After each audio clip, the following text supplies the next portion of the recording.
Hey, this is Scott Fresener with the T-shirt report and my good friend Richard Greaves, and we are now on episode 10. Who would have thought? It was like a pipe dream, wasn't it? Years ago, we thought we'd do this show, and now we're at episode 10 of the T-shirt report. And this week we got some great stuff. And Mr. Greaves, what are we going to cover this week? Well, we're going to start off with the report of my tile printing failures, and then we're going to talk about a few sad things. Jerry Swarmstead's death, and good news for people in North Carolina because Duke won, so they'll be celebrating with lots of T-shirt printing there. But the theme seems to be either failures when we're printing, that and sustainability, things that we can do. So I'm going to talk in detail about the peer-to-peer network of the SGIA and what is eco-friendly. We're going to talk about what's happening at FESPA next month, and having a contest. If you're going to Indianapolis for the NBM show, you might be able to win an M&R Cruiser manual press.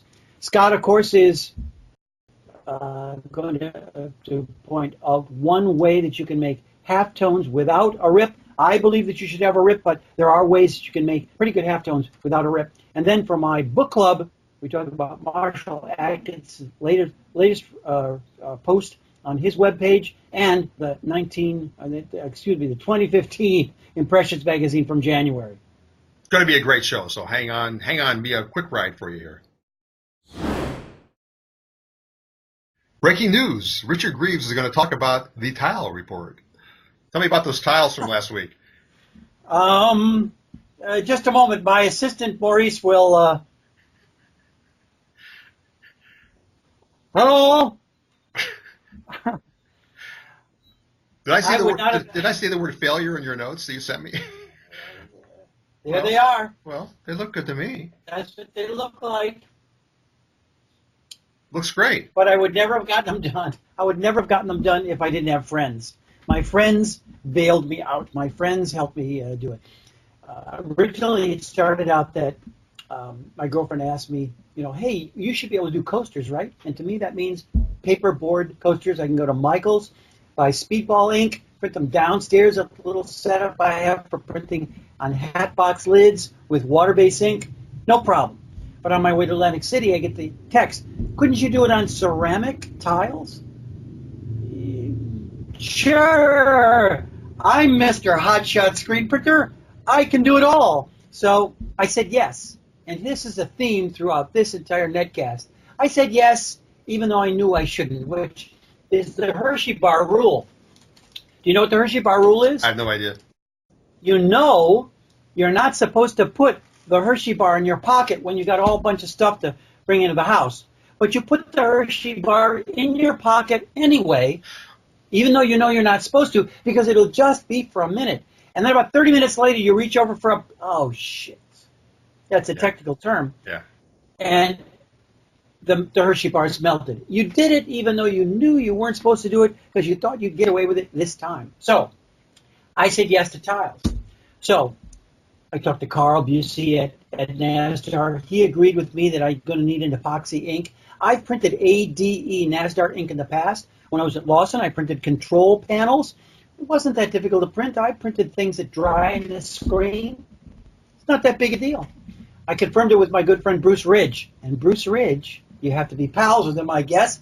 He sent me a sample for me to test because I needed to print 40 tiles. It's not that big a deal. So I'm sure Bruce probably broke some rules, and I got the sample. And I was going to print it here down in the basement, but you know that epoxy ink, you've got to cure it.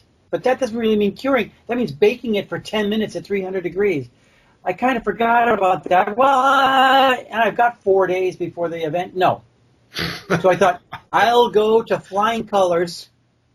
And I'll print it there. They'll let me print something there. I call up Mark DeBarrow. Come on over, no problem. And I get him to make my screen anyway. I'm going to have to go get there anyway. So I go in. I get all set up. Everything works like a dream. The screen is perfect. Thank you, Eric.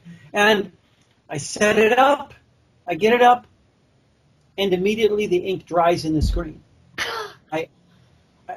So I brought xylene, not the brand you're supposed to do. I took a chance. I used wood alcohol because xylene was suggested to me, and I don't know if it was the xylene that did it, but in 2 or 3 cleanings, and you haven't lived until you've tried to clean an epoxy ink out of mesh. I could not get it to print. I was too slow or crippled or whatever. And I'm looking around, and, I'm Mr. Hotshot Screen Printer. When I come into Flying Colors, I'm supposed to be the man. And I also have to tell my girlfriend's daughter, sorry, no coasters. I clean up my mess. I don't like to do that either. I'm supposed to be an executive. I clean up my mess. I go in to see Mark, and I tell him, nah, I'm going to have to go. I can't do it. I screwed it up. And Mark just answers with, we'll print it with UV ink. Duh. UV ink. Right?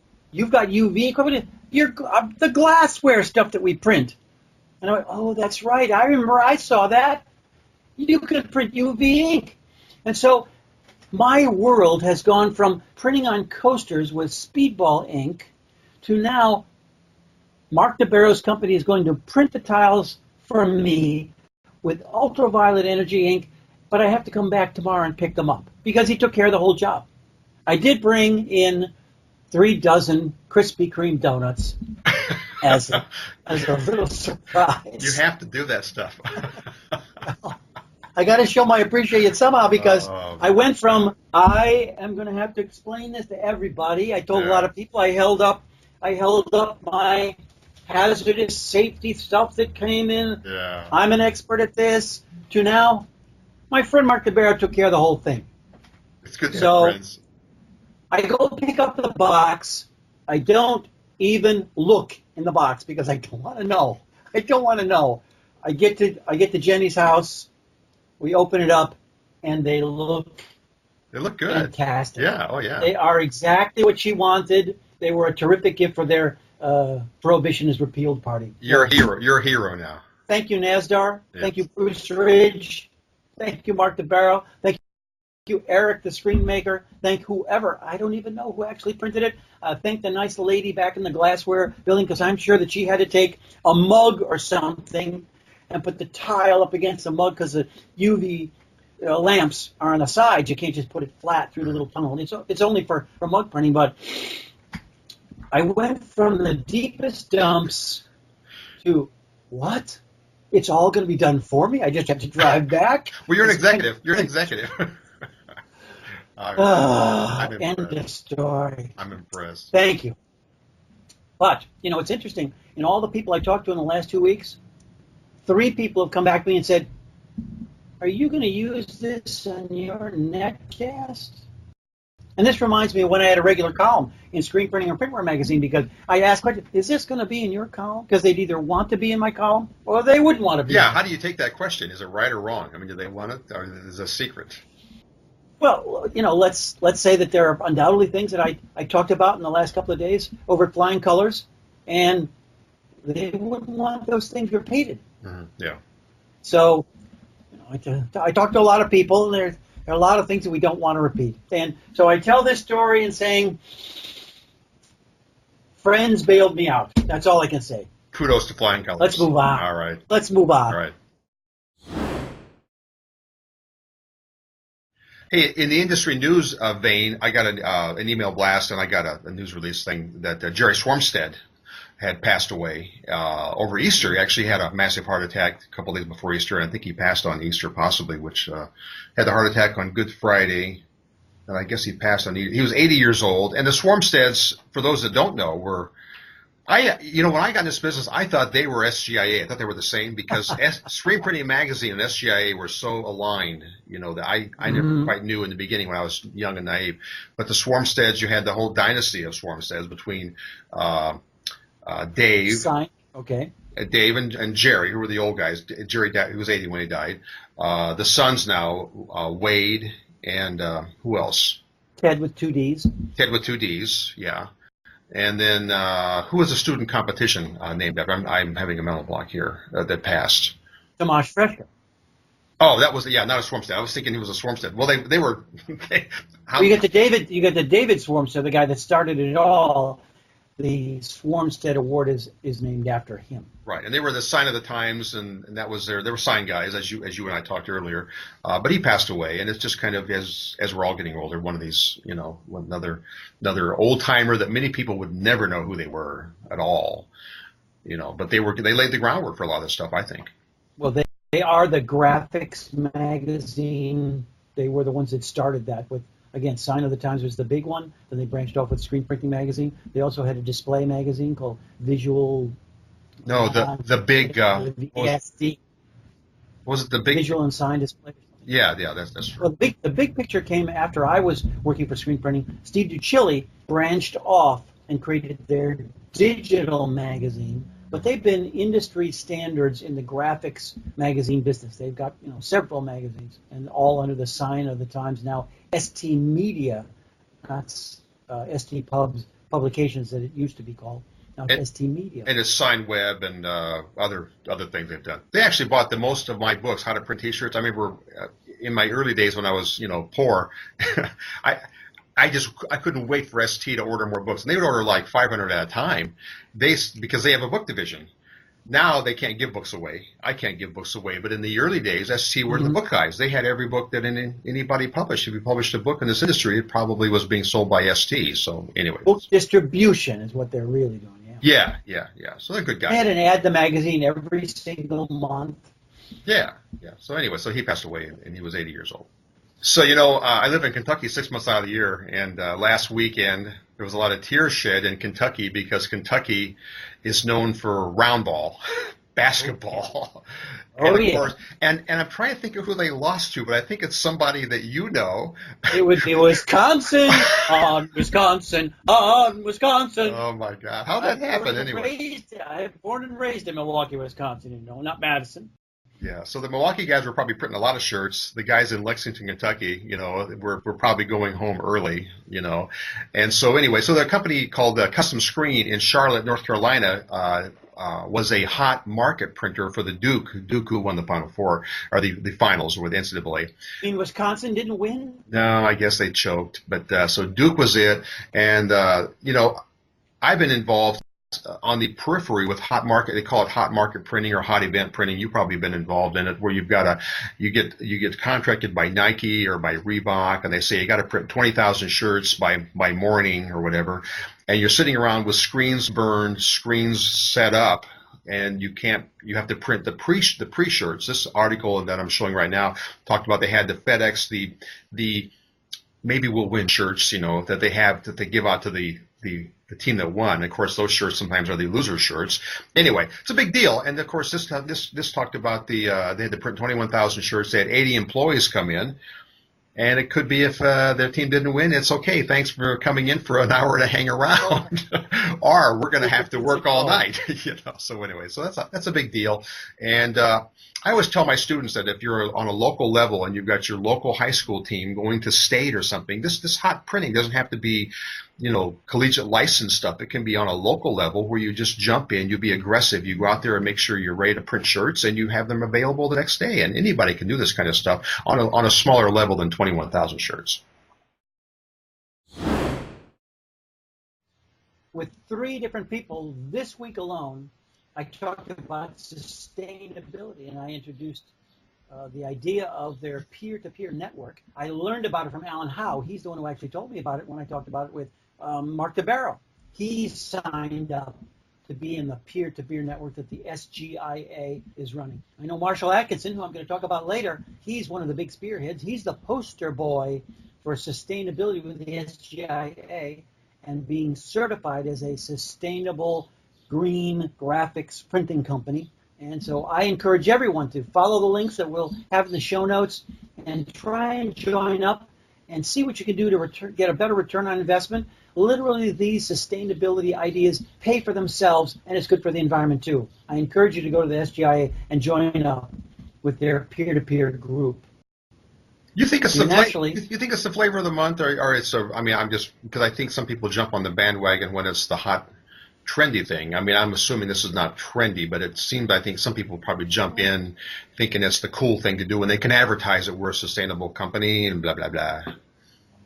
I think that there are always people that are just going to promote it, but I've been a person that I've never thrown a can away, ever. Since I'm a little boy, we've always recycled at the Greaves family house. Newspapers going one thing, and I've always recycled the newspapers. And steel, metal, wood, plastic, everything. We did all sorts of recycling.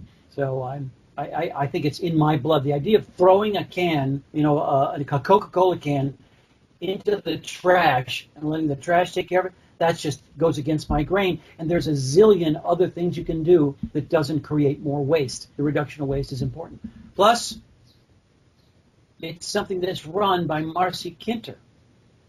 So everybody should know Marcy Kinter. She's a woman that can portage her own canoe. And she's Don't mess with Right. Marcy Kinter. I love Marcy because she's about 6 foot tall too. So you can give her a big hug, and she's a great gal. And she's been at SCI for for a lifetime, probably her lifetime. She's the secret weapon of the SGIA. She's the one that does the lobbying, is in charge of the governmental lobbying. That's what we really need the SGIA for more than anything else. And she's been the figurehead for them. And again, Marshal Atkinson is the poster boy for sustainability. It's been something he's touted in all of his writings over the last 5 years. Good topic. We should actually do a show on that, just on that. Okay. I get that call. Can I just rinse plastic all down the drain? Is it drain safe? And I think that term is way overused and way probably wrong. But I get that call all the time. So what are your thoughts on that? Well, it happened to me a lot, especially when I worked as the product manager at Ulano. Well, all the Ulano products are designed to go down the drain. But what is drain safe? Drain safe, as it says in the Ulano literature, means that it's supposed to go into a filtered municipal water system. So, if you only have a septic tank is meant to get rid of biological waste. Things can be broken down by enzymes and biological bacteria that can break down human waste, and that's so different from the plastics that ink and ink pigments are. So when I go into a shop and they're having water troubles or they have to get the Roto-Rooter man to come out, I know that they're probably putting ink down the drain, and it's a process problem.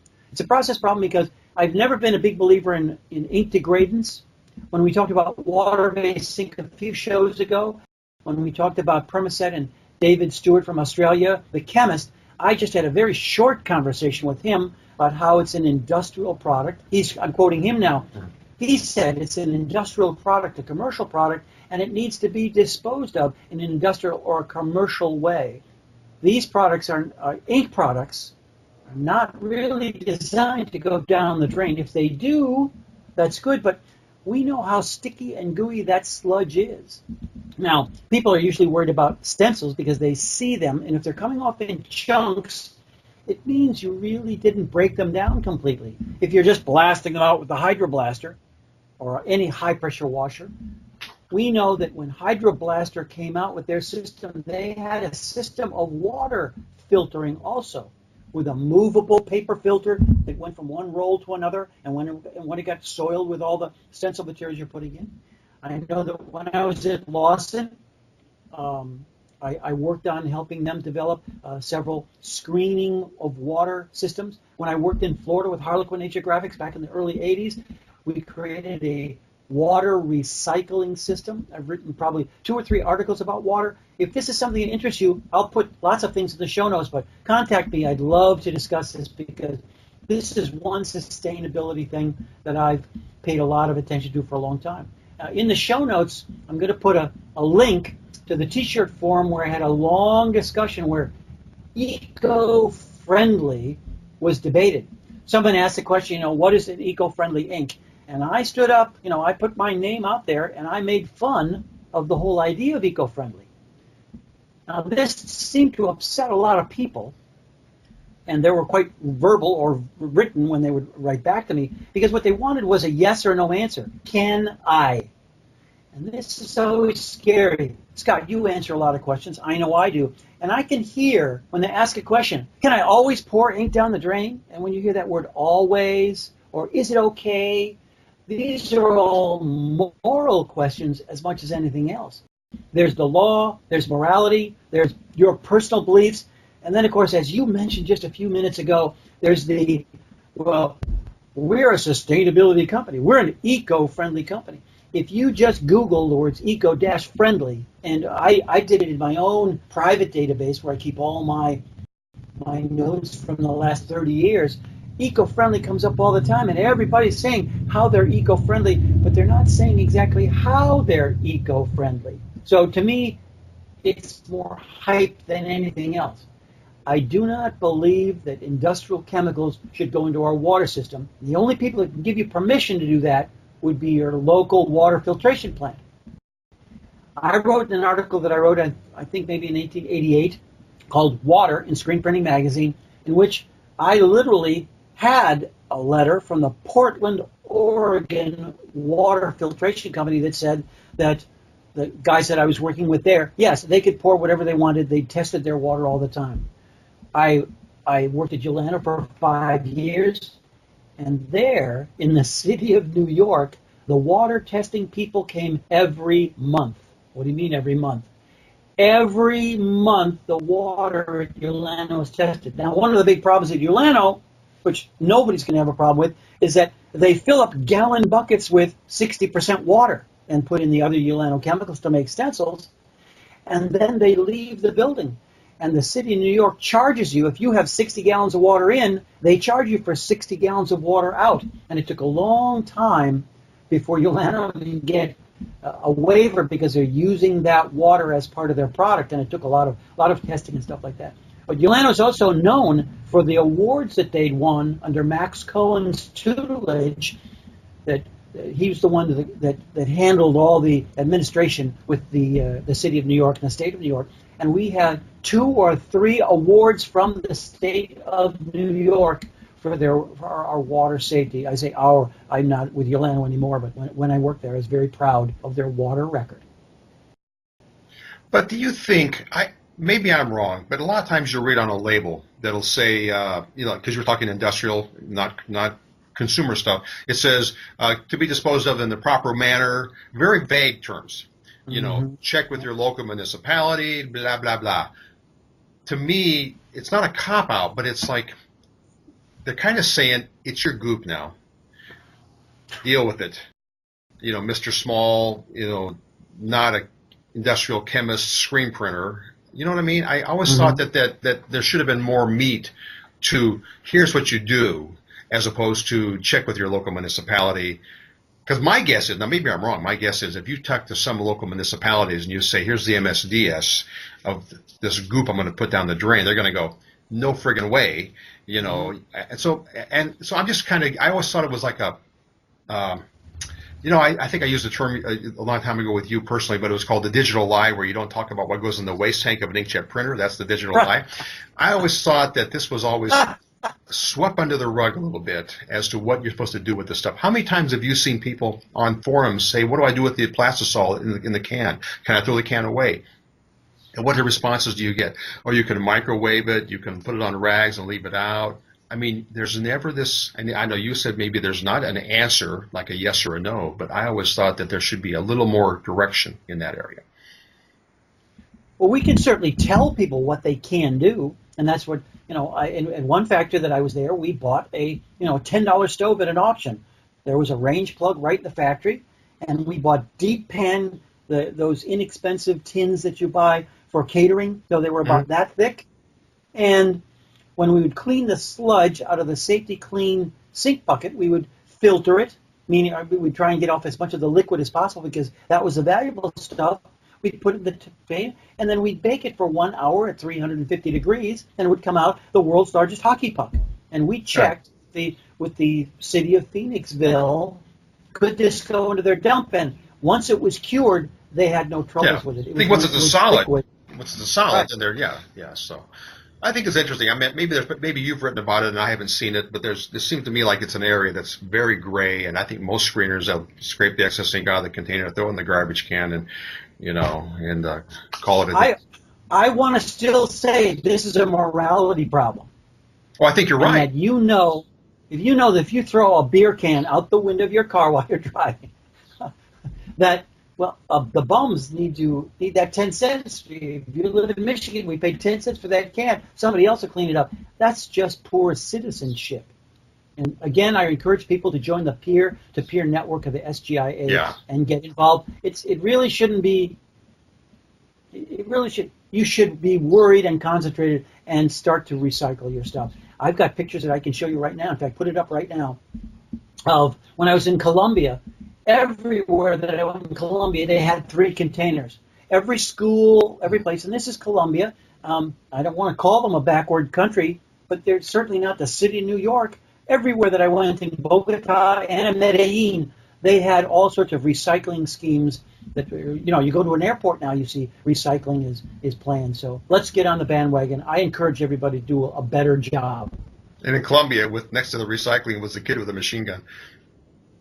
Well, no, there were, if you want to get into the school, you had to pass a car search. Yeah. Anyway, all right. It's a great topic. We need to.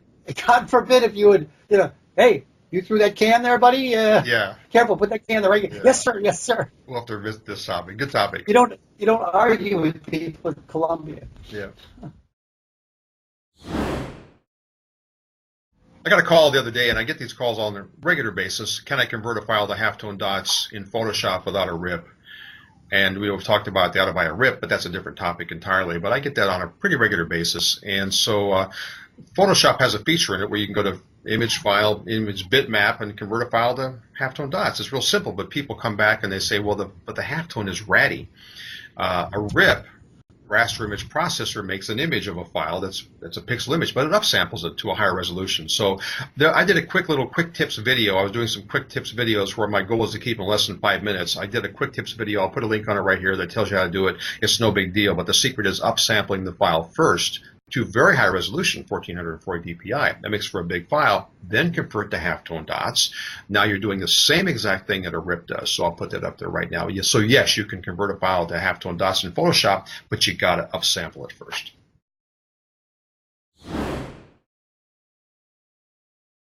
Contrary to what's been said earlier in a previous show, trade show season is not over. We talked about that last week. Who said that? I don't know who said that. Oh, anyway, Rick Roth said it. Yeah, we've got NBM Indy. I'm putting the dates up here in front of you right now. We have NBM Indy. We have ISS Nashville, which, by the way, I'm not going to be. I told you I was going to be there. I'm still in Arizona, and I'm doing a few things here. And May is. I was hoping to get to Kentucky in time for the Kentucky Derby. One day I'm going to go there. It's the first Saturday in May. And I'm not. We don't want that because your girlfriend's in the hat business, and now right now it's probably the height of her season. But I'm not going to be at the ISS show in Nashville, I don't think. But we do have FESPA coming up. Where do you put the keys to the house? Well, seriously, if you wanted to come and stay at the house, if you can't get a hotel in Nashville, the house is there. I told a lot of my friends to meet me at your house. You'll have to book it around Mike Fresener's visits on the weekend. No, I'm serious, though, but you can stay at the house. But Fest was coming up, and you and I both commented last week that we haven't got it right at Fest, but it's a huge show. I read this year that they have over 700 exhibitors. Now, a lot of those are white format, and a lot of those are people that make little ching-chong things that are wide format stuff. So, but still. And then we have M&R, who has been very, very aggressive in promoting their cruiser manual press. They've got. Have to look it up here real quick. They've got a contest at the NBM Indy show where you can win a cruiser, and I'm putting it up on the screen right now. They've had this before, so just follow the link. I'll put the link up, and you may be able to win an M&R cruiser. And I think Rich is smart, Hoffman, that he probably, like I always felt, I could suck somebody into the industry with my how to print book, and then maybe I might sell them a product down the road. And I think Rich is smart that he knows that you get the beginners, the small guys, get them going with a manual press, and then eventually they're going to move up and buy an automatic. They're going to remember what a great company M&R was, and so I think that's the right approach.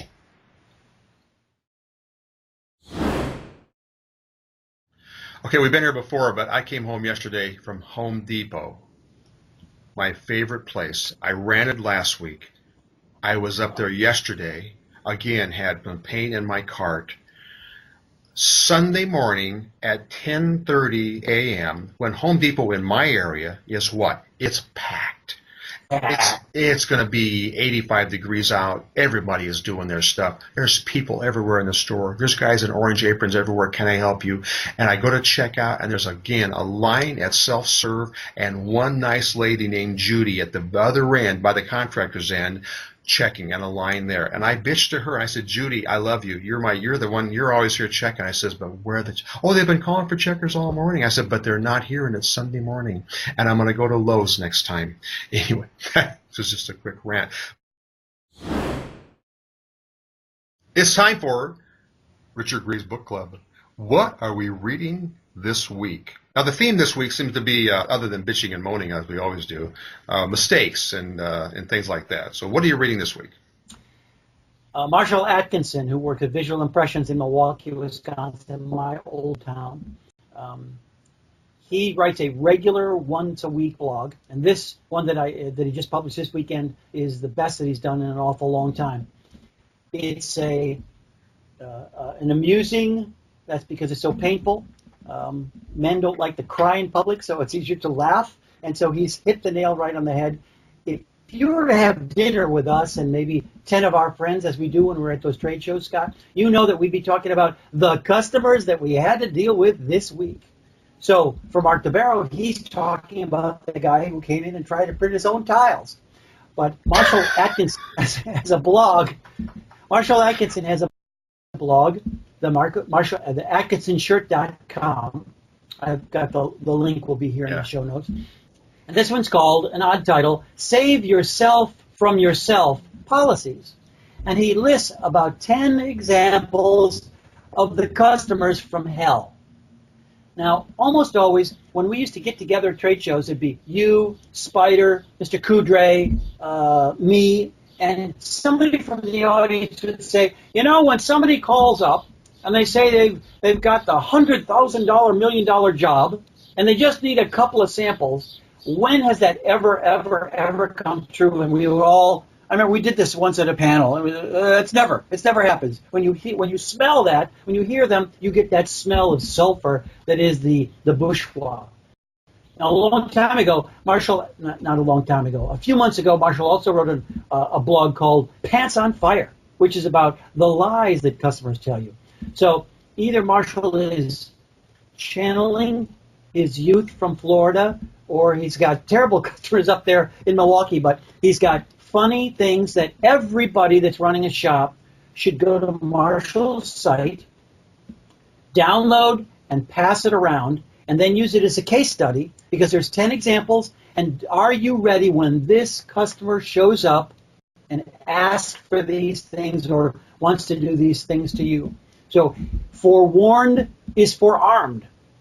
Now, I don't remember, I've told this in zillions of seminars, that I don't know if it was the Bible or it was Shakespeare, but somebody wrote that you have to be able to identify danger to avoid it, because otherwise you'll walk into or you'll drive into a pothole, as we do here in Michigan. The roads seem to be like Swiss cheese these days.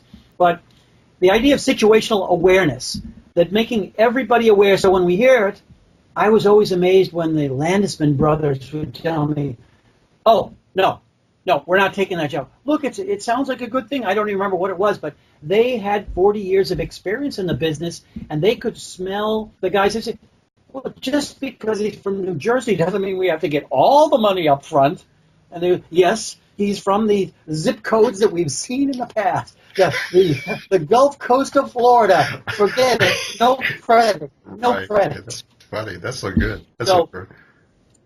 I want everybody to create a wall of shame. And I had the wall of shame well before Elizabeth Banks had the Walk of Shame movie, or the Walk of Shame was a meme in our internet world. So the wall of shame is the art that came in and what we actually had to do to print it, or what some people used to call camera-ready art, and then, that would be the matchbook that they'd want blown up to 10 inches. Everybody has these examples, but everybody in the shop, especially people in sales, I love the story that Marshall tells about the guy who sold, we have 4 days, and we want you to print 10,000 shirts.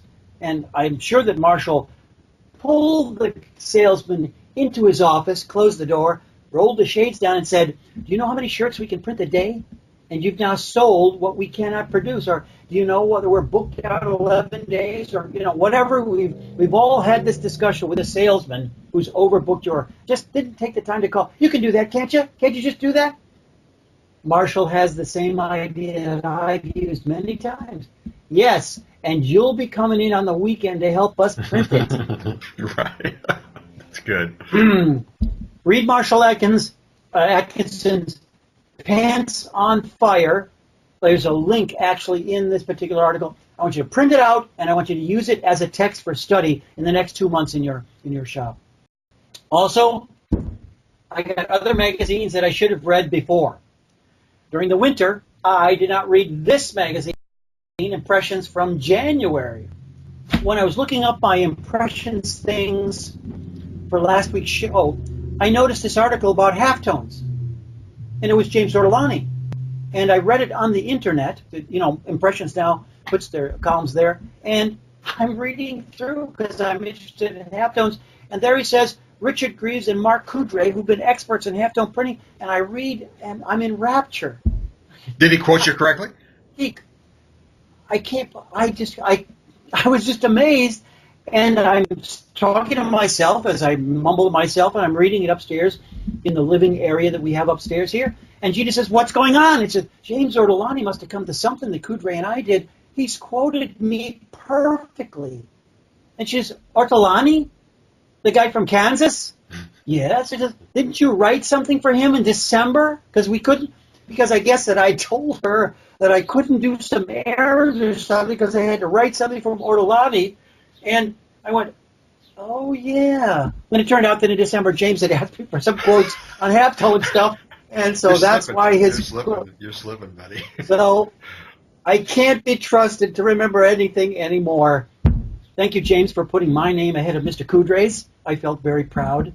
But Mr. Coudray had the final say in the article. Yeah. And it looks like what James did is that he had some stuff in the beginning, then he had my quotes, and then Mr. Coudray's quotes, and then he finished it up, and he collected the cash. I had to do that work for free. It sounds like the Joe Clark method of article writing. No, I'm laughing at myself for forgetting that I wrote those quotes myself. Those are good quotes. Thank you, James. Yeah, Thank you. Those were good. The Impressions magazine, January 2015. I didn't read this one because it had a picture of a girl in a knit dress on it. I didn't pay any attention to it. The next one's got golf. This is February. I haven't read this one yet either, so I'm behind in my impressions. I apologize because they've had some excellent writing. They've got Rick Davis has got articles in every issue now. Coudray's writing about Facebook every issue. So if you're not getting the paper like Scott doesn't do, naughty boy, at least read it on the interweb and print them out. Yeah. They're doing a lot. You know, they seem to have changed their editorial style in the last year. I'm very impressed. I think they've all stepped up their game. I think everybody's, trying to get that, because magazines are getting smaller and smaller. Remember when Impressions used to be 300 pages? I mean, yeah, what is it now? 44 pages? Yeah, sure. That's good. I like that. Yeah. I think Wearables is thicker than that, isn't it? Alas, probably. Yes. And it's printed on bigger paper. Must be more important. Oh, must be it. Where's our pride? All right. Yeah, let ASI guys get us. All right. Good report. Hey, that's our show for today. And I was hoping to see you in a few weeks at ISS, but I'm not going to see you down there. But we had a good time. I think we gave them some good meat. And we'll see you guys next week. Thanks for watching our show. Bye-bye.